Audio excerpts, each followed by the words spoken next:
आपको लगता है कि बैंक बैलेंस, ITR और प्रॉपर्टी पेपर्स दिखा दोगे तो यूएस टूरिस्ट वीजा मिल ही जाएगा, तो ये वीडियो आपको जरूर देखना चाहिए। 2026 में बहुत से एप्लीकेंट्स ऐसे भी रिजेक्ट हो रहे हैं जिनके पास अच्छी इनकम, ट्रैवल हिस्ट्री और प्रॉपर डॉक्यूमेंट्स होते हैं। आज मैं आपको 5 रियल रीजंस बताऊंगी जिनकी वजह से जेन्युइन एप्लीकेंट्स भी US tourist visa rejection face कर रहे हैं, और इनमें से कुछ रीजन ऐसे हैं जो एजेंट्स या यूट्यूब वीडियोस में भी रेयरली डिस्कस किए जाते हैं। Reason 1, purpose of visit clear नहीं है। सबसे कॉमन प्रॉब्लम ये है कि एप्लीकेंट्स खुद नहीं समझ पाता कि यूएस क्यों जाना चाहता है।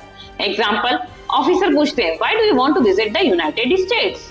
एप्लीकेंट बोलते हैं टूरिज्म के लिए। फिर ऑफिसर पूछते हैं विच सिटीज, देन आंसर अभी डिसाइड नहीं किया।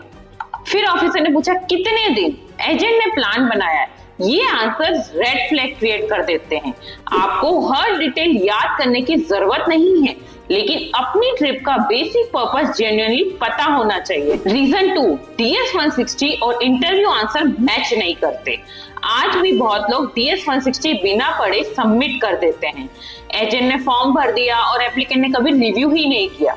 इंटरव्यू में ऑफिसर कुछ और पूछता है, आंसर DS 160 से अलग आ जाता है। जॉब रोल अलग, सैलरी अलग, ट्रैवल हिस्ट्री अलग, यूएस में रिलेटिव के बारे में अलग इंफॉर्मेशन। ऑफिसर को लगता है कि एप्लीकेंट अपनी ही एप्लीकेशन नहीं जानता और रिजेक्शन हो जाता है। रीजन 3, फाइनेंशियली स्ट्रांग हो फिर भी रिटर्न करोगे या नहीं। ये बहुत इंपॉर्टेंट पॉइंट है। यूएस वीजा सिर्फ पैसे देखकर अप्रूव नहीं होता। ऑफिसर ये समझना चाहता है कि ट्रिप के बाद आप इंडिया वापस क्यों आएंगे। कई एप्लीकेंट्स की इनकम 1 लाख या 2 लाख पर मंथ होती है, बैंक बैलेंस भी स्ट्रांग होता है, लेकिन उनके आंसर से ये क्लियर नहीं होता कि उनकी इंडिया आने में कमिटमेंट्स क्या है।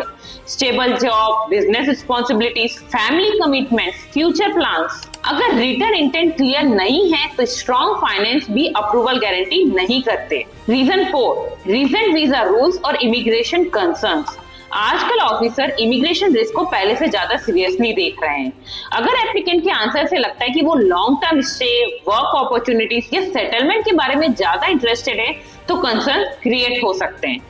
Example, I will see opportunities there, may be extend my stay, my relatives will guide me for future options. ऐसे स्टेटमेंट टूरिस्ट वीजा प्रोफाइल को वीक कर सकते हैं। टूरिस्ट वीजा का पर्पस टूरिज्म, फैमिली विजिट या short business visit ही होना चाहिए। रीजन 5, ओवर प्रिपेयर्ड या स्क्रिप्टेड आंसर्स। ये रीजन लोग इग्नोर कर देते हैं। कई एप्लीकेंट्स इंटरनेट से रट्टा मारकर इंटरव्यू देने चले जाते हैं, तो कई ChatGPT के आंसर को रट लेते हैं। ऑफिसर को नेचुरली बात करने वाले और स्क्रिप्टेड आंसर देने वाले एप्लीकेंट्स में डिफरेंस समझ आ जाता है। आपको परफेक्ट इंग्लिश बोलने की जरूरत बिल्कुल नहीं है। आप हिंदी में भी आंसर दे सकते हो, लेकिन आंसर जेन्युइन होना चाहिए, वो ओरिजिनल लगना चाहिए, ना कि स्क्रिप्टेड।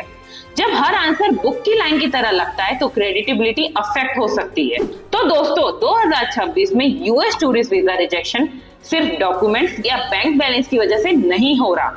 मोस्ट केसेस में इश्यू होता है unclear travel purpose, DS 160 mistake, weak return intent, immigration concerns, scripted interview answers. और अगर आप upcoming US tourist visa interview की प्रिपरेशन कर रहे हो तो कमेंट में USA लिखो। वीडियो हेल्पफुल लगी हो तो लाइक करो, चैनल सब्सक्राइब करो और अपने फ्रेंड के साथ शेयर जरूर करो। ये वीडियो एजुकेशनल पर्पस के लिए, वीजा ऑफिसर या रिजेक्शन का फाइनल डिसीजन यूएस ऑफिसर पर डिपेंड करता है। हम वीजा अप्रूवल की गारंटी नहीं देते।